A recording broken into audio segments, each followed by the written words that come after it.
My name's Andrew Stotz, and today I want to walk you through my latest research where I look at sectors in Thailand and particularly focus on the energy sector.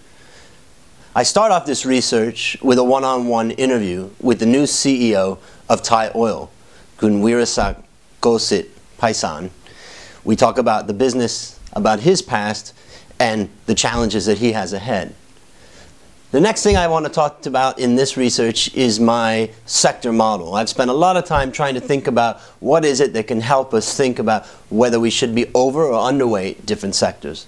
I've tested this over many years and gone back over time to try to understand what has worked in the past and then try to think about what will work in the future or could work.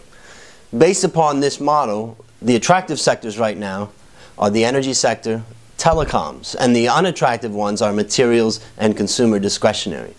Now you'll also see on this chart that I have the stocks in my portfolio. 3 of them are under the financials, which is moderately valued, and 2 of them are under the energy sector, that's PTT and Bangchak Petroleum. Now what I'd like to highlight is that the energy sector has been a real dog for a long time. About 5 years it's been underperforming the set, but also energy regionally. So it's a question of at what point does this end? Now I'm not going to put all of my stocks into energy stocks in my portfolio because we never know when this can turn around. But from my perspective, you have a lower risk when you're buying a long underperforming sector that's actually still very profitable. Let's look at the profitability of this sector, and what you'll see, interesting one here on the blue line, is BCP, Bangchak Petroleum, which used to have a gross refining margin that was very, very low compared to the others.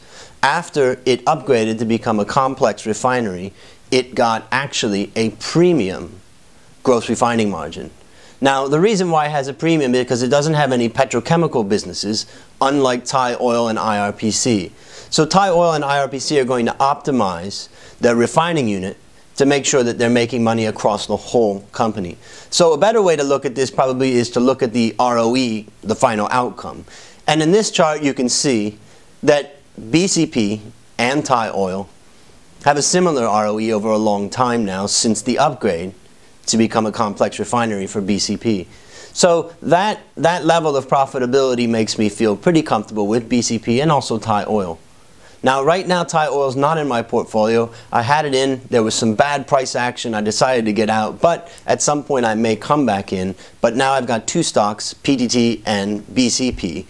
As you can see from this chart, IRPC doesn't look that attractive on an ROE basis.